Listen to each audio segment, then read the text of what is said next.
Hai gorgeous, welcome to my place. Terima kasih sudah mengklik video ini. Malam ini kita kembali mundur ke 10 tahun yang lalu untuk sebuah kasus dingin yang melibatkan seorang gadis cantik berbakat yang hilang akibat cara hidupnya yang salah. Tetapi apapun pilihan hidupnya, setiap orang berhak untuk hidup dan berhak mendapatkan keadilan. Nggak pakai lama, watch. Kara merupakan anak kedua dari pasangan Paul dan Julia Nichols. Bersama abangnya Terence dan adik perempuannya, mereka dibesarkan di Colorado Springs, Amerika. Gadis berambut pirang ini sangat dekat dengan keluarga serta mudah berteman. Dia sangat berbakat di bidang seni dan suka mendesain sketsa model dan gaun. Karena hal ini, orang tuanya memberikan Kara les private yang di masa depan dia berhasil memenangkan beberapa penghargaan pada kompetisi seni antar sekolah. Namun saat memasuki usia Abigail, Kara mulai berubah. Di balik semua prestasinya, saat kelas 1 SMP, Kara pernah ditangkap karena mencuri di swalayan. Yang sebagai hukuman, selama beberapa waktu, dia diwajibkan melakukan pelayanan masyarakat. Dan saat SMA, kelakuannya semakin menjadi-jadi hingga membuat sekolahnya terbengkalai. Saat di kelas 2 SMA, ketika anjing kesayangannya mati, Kara yang sedih mengalami kesehatan mental yang makin hari makin memburuk, hingga harus melakukan konseling dan minum banyak obat untuk menjaga emosinya tetap stabil. Tetapi tanpa sepengetahuan orang tuanya, Kara tidak meminumnya, karena dia tidak suka dengan efek samping obat tersebut yang menurutnya cukup parah. Kara juga didiagnosis menderita bipolar serta gangguan kepribadian yang secara perlahan gadis ini mulai coba-coba memakai narkoboy jenis hero. Orang tuanya yang khawatir memindahkan Kara ke SMK yang disinilah dia menyukai sekolah barunya. Dia sangat senang karena bisa belajar sambil praktek daripada sekolah biasa yang seharian hanya duduk diam sambil mencatat pelajaran. Setelah lulus SMA dan sebelum masuk kuliah, Kara yang bercita-cita ingin menjadi model untuk sementara waktu bekerja sebagai pelayan di restoran. Tidak lama setelahnya, pada musim panas 2012, bersama orang tuanya Kara pindah ke Chicago, Illinois. Karena saat itu Kara masih memakai narkoboy, orang tuanya mendaftarkan gadis itu ke pusat rehabilitasi. Tetapi belum lama berada di sana, dia dipulangkan karena tidak mau mengikuti aturan. Namun baru beberapa hari di rumah, Kara memutuskan untuk kembali pindah ke Colorado Springs. Walaupun orang tuanya menentang, tetapi karena Kara telah berusia 18 tahun dan secara legal menurut Undang-Undang Amerika sudah boleh menentukan jalan hidup sendiri, dengan berat hati mereka pun melepaskan sang putri. Tetapi mereka cukup tenang karena Terence abang Tara yang masih tinggal di Colorado Springs tentunya bisa mengawasi sang adik. Lagi pula, hubungan keduanya sangat dekat, bahkan selalu telepon-teleponan setiap hari. Namun ketika Julia mengetahui jika Kara tinggal serumah bersama 3 orang pria penyewa lainnya, wanita itu melarangnya dengan alasan berbahaya jika seorang perempuan tinggal bersama pria yang baru dikenalnya. Kara pun meyakinkan sang ibu jika teman serumahnya adalah pria baik-baik. Dan setelah Julia mulai mengenal ketiga temannya, kekhawatiran Julia pun berkurang dan mempercayakan putrinya tinggal bersama mereka. Dalam masa-masa ini, Kara yang ingin menjadi model mulai merintis karirnya dengan melakukan pemotretan untuk menambah portfolio serta jam terbang. Dia juga memposting fotonya di sebuah website bernama Mayhem yang merupakan komunitas model dan fotografer profesional yang akan membantu karir permodelan, dengan harapan akan ada orang yang mengajaknya untuk kerjasama atau kolaborasi. Karena belum menghasilkan uang saat itu, Kara bekerja paruh waktu sebagai pelayan. Namun sayangnya, dengan gaji kecil serta harus membayar sewa dan lain-lain, Kara selalu kekurangan uang. Dan setiap kali membutuhkan tambahan uang untuk makan, Kara seringkali meminjam uang pada teman serumahnya.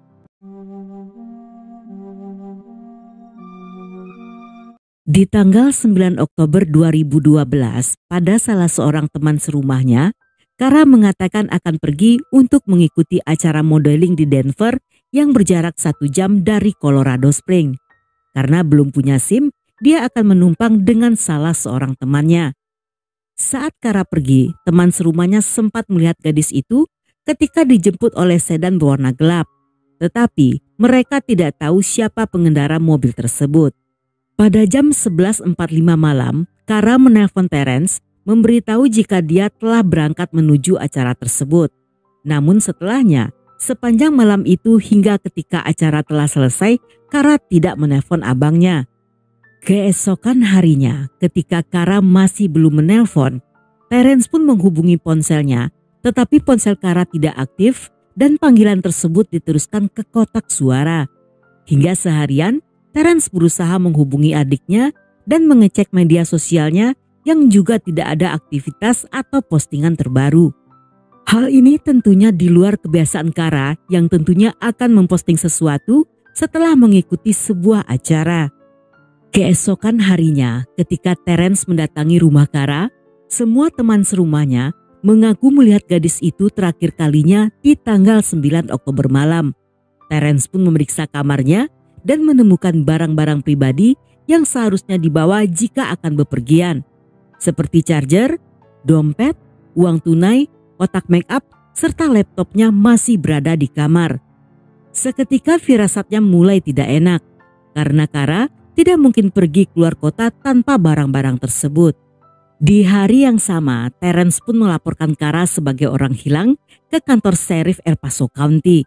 Tetapi karena Kara telah berusia legal, mereka kurang serius menanggapi laporan ini. Menurut mereka, Kara telah dewasa untuk memutuskan pergi dan tidak menghubungi keluarganya.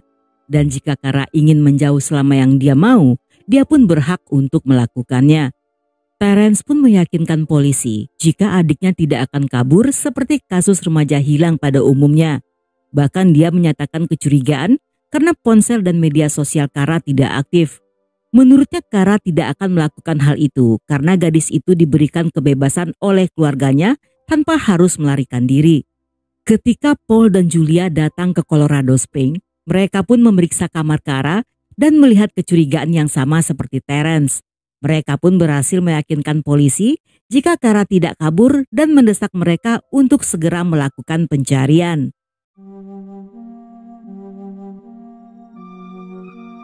Where is Kara? She's been missing for more than a month now. There was the call from her mobile phone just before midnight. Then nothing. She has blonde hair and green eyes. Untuk mempermudah pencarian, polisi membuka kasus ini ke publik yang mencuri banyak perhatian dan simpati masyarakat. Selanjutnya, mereka melakukan pencarian di internet dan menemukan profil Kara yang mengiklankan dirinya sebagai belalang sembah.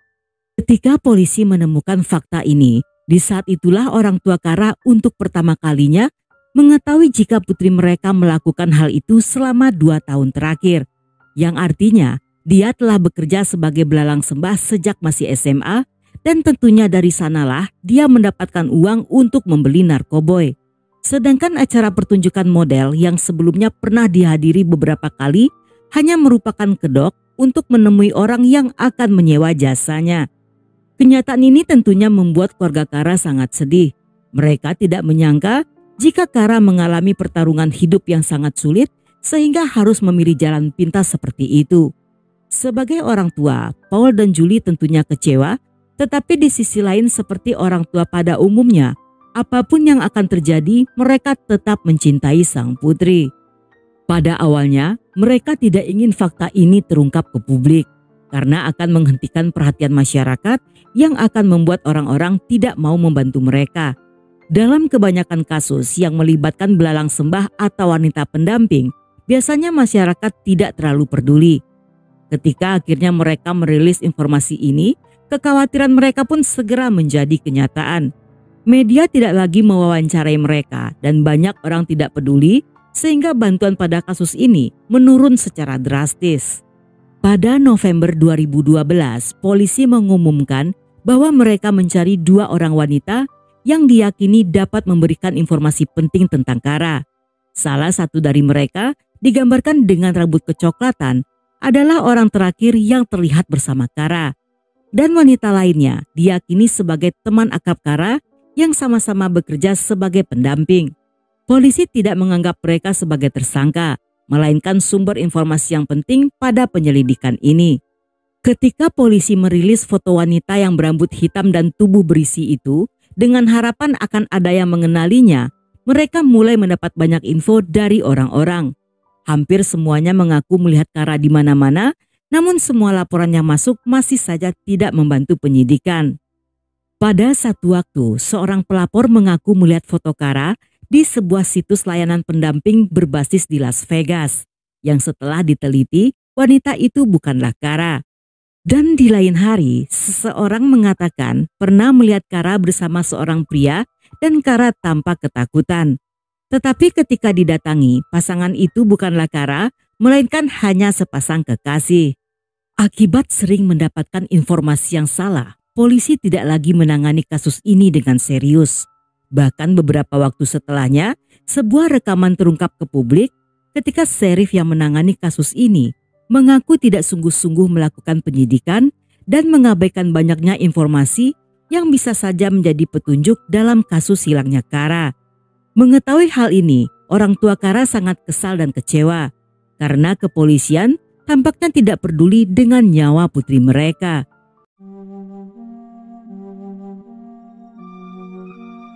Karena hal ini, kasus Kara pun diambil alih oleh detektif lain yang berhasil menemukan sebuah iklan milik Kara diposting di tanggal 9 Oktober 2012 pada jam 7.30 malam.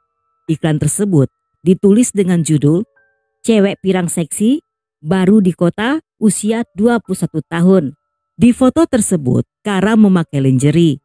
Walaupun menggunakan nama samaran, tetapi nomor ponselnya menggunakan nomor Kara yang asli. Berdasarkan info ini, polisi memeriksa riwayat panggilan teleponnya di malam kejadian. Di sana, mereka menemukan 8 panggilan ke nomor yang sama dalam rentang waktu jam 9.58 malam hingga jam 11.08 malam. Dan panggilan terakhir dilakukan pada jam 11.59 malam setelah Kara menelpon Terence dan kemudian ponselnya dimatikan. Karena nomor tersebut tidak terdaftar di provider, untuk mengetahui siapa pemiliknya, polisi pun merilis nomor ini ke publik. Dan di tanggal 8 Mei 2013, seorang pria bernama Joel menghubungi polisi dan mengaku sebagai pemilik nomor ponsel tersebut.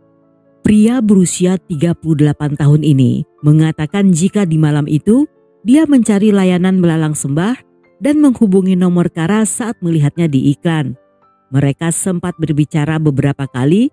Namun ketika Joel meminta agar Kara memberitahu lokasinya, gadis itu menolak dengan alasan tidak pernah memberi lokasinya pada para pelanggan dan dialah yang akan mendatangi lokasi Joel. Karena terlalu berbelit-belit, pada akhirnya mereka tidak jadi bertemu. Melalui pemeriksaan pada sinyal ponsel Kara, polisi melacak rutenya di malam itu. Mulai dari Kara pergi dari rumahnya pada jam 11.16 malam hingga ketika sinyal ponsel terakhirnya berada di sebuah alamat di Burgess Road yang merupakan alamat rumah orang tua Joel yang juga merupakan tempat tinggal pria itu.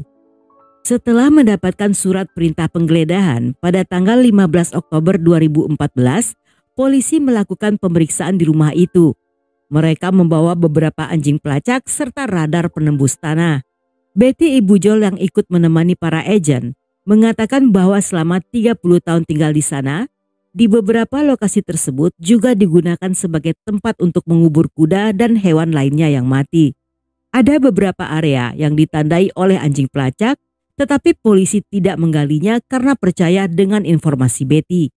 Walaupun pencarian mereka di hari itu tidak berhasil, tetapi Betty menyarankan polisi untuk memeriksa properti lainnya yang bisa diakses Joel yang berada tepat di seberang rumah mereka.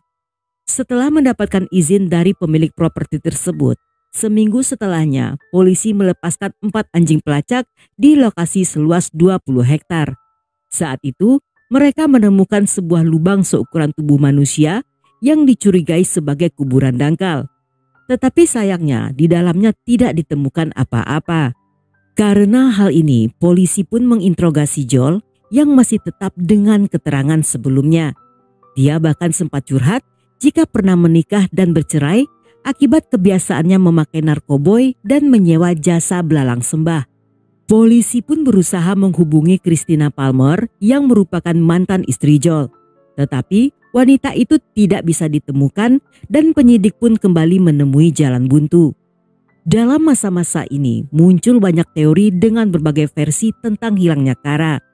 Ada yang mengatakan jika gadis itu telah diserang oleh germitanya karena hubungan yang buruk. Ada juga yang berspekulasi jika Kara ingin melepaskan diri dari sang germita sehingga Kara pun dibunuh. Termasuk dugaan terlibat hutang, bertemu klien yang salah, diculik oleh orang asing, bahkan terlibat perdagangan manusia. Tetapi sebagian lainnya juga meyakini jika Kara masih hidup karena ada beberapa saksi yang pernah mengaku melihat gadis itu baik secara langsung maupun berupa iklan di internet di situs yang berbeda-beda. Dan menurut mereka, kemungkinan Kara telah dikendalikan oleh penculiknya. Dengan banyaknya berita yang tidak pasti serta polisi yang mengalami kebuntuan, pada akhirnya kasus ini pun menjadi kasus dingin.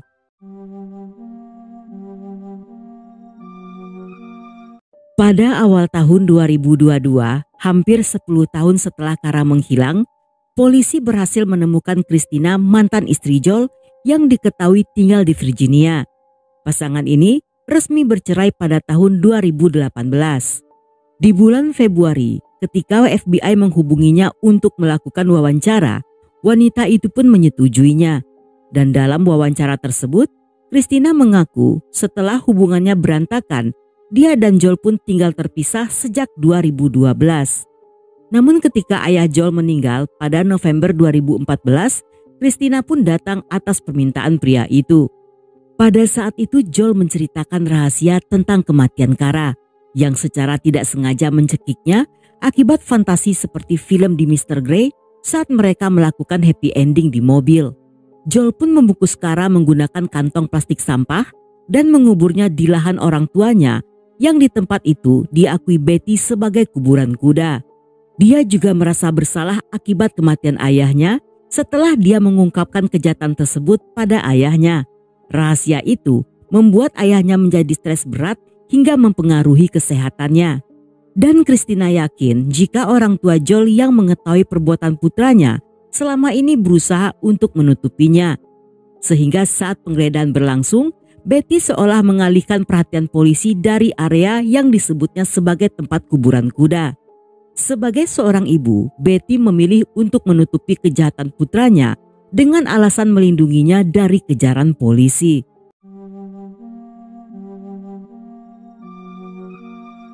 Ketika Joel ditangkap pada 7 Februari 2022, dalam interogasi dia masih bertahan dengan cerita lamanya. Sehingga untuk menjebaknya, polisi pun mengubah taktik dengan menunjukkan peta properti milik orang tuanya dan meminta pria itu untuk menjelaskan area mana saja yang dijadikan kuburan hewan. Pada area yang diberi label sebagai GPR Site 3, Joel mengatakan jika tidak ada hewan yang dikubur di sana. Tetapi ketika FBI menanyakan hal yang sama pada Betty, wanita itu mengatakan jika di GPR Site 3 merupakan kuburan kuda kesayangan keluarga mereka bernama Milo. Dengan dua jawaban yang berbeda ini, polisi yang menebak bahwa di area tersebut ada sesuatu, di hari itu juga melakukan penggeledahan. Setelah menggali sedalam 92 cm, mereka menemukan kantong plastik sampah yang di dalamnya terdapat sisa-sisa manusia. Karena kejadian tersebut telah terjadi 10 tahun yang lalu, forensik cukup kesulitan untuk menentukan apa saja yang telah dialami gadis itu. Ketika pemeriksaan selesai, mereka menyatakan jika tidak terdapat trauma benda tumpul pada tubuh Kara dan penyebab kematiannya murni akibat dicekik. Selain itu, pada sisa-sisa tubuhnya diketahui juga di malam kejadian Kara menggunakan narkoboy. Joel pun didakwa atas pembunuhan tingkat 2 dan merusak barang bukti. Selama menunggu persidangan dilakukan, dia mengajukan bebas dengan jaminan yang disetujui oleh pengadilan. Namun uang jaminan yang awalnya sejumlah 7,7 miliar dinaikkan menjadi 5,5 miliar. Dan karena dianggap beresiko untuk melarikan diri, polisi juga menahan paspornya. Dalam masa-masa ini, berdasarkan hasil otopsi terbaru yang belum dirilis secara publik, jaksa menaikkan dakwaannya dari pembunuhan tingkat 2 yang merupakan pembunuhan tidak disengaja menjadi pembunuhan tingkat 1 atau pembunuhan berencana sehingga jaminannya dicabut dan Joel pun kembali ditangkap. Dan menurut jaksa, sang ibu Betty juga mengetahui lebih banyak hal dan ikut terlibat dalam kasus ini. Saat ini Joel masih menunggu jadwal persidangan yang kemungkinan akan diadakan tahun depan. Untuk lanjutannya akan saya update setelah kasusnya selesai. Setelah terungkapnya kasus ini, keluarga Kara mengucapkan terima kasih pada polisi serta semua orang yang tanpa henti bekerja dan memberikan berbagai bantuan untuk menemukan putri mereka. Sebuah organisasi yang bergerak di bidang kekerasan pada wanita juga menyatakan, terlepas pilihan serta gaya hidupnya, Kara tidak pantas mendapatkan perlakuan buruk yang merenggut nyawanya. Namun di balik rasa lega, masih tersimpan sedikit kekecewaan atas kelalaian polisi di tahun 2014 yang terlalu percaya begitu saja dengan keterangan Betty sehingga mereka tidak menggali kuburan tersebut. Yang jika saja saat itu dilakukan penggalian, tentunya jasad Kara tidak perlu menunggu lama untuk ditemukan. Ada banyak bukti yang mengaitkan Joel, termasuk lokasi terakhir sinyal ponsel Kara yang entah bagaimana, walaupun polisi memiliki info tersebut, tapi mereka tidak mengambil tindakan. Dan sampai di sini dulu cerita kita kali ini. Semoga kalian suka dengan ceritanya. Jangan lupa subscribe, like, komen, dan share sebanyak-banyaknya ke media sosial kalian. Dan buat kalian yang masih betah hingga akhir, thank you, love you, have a nice day, and then see ya.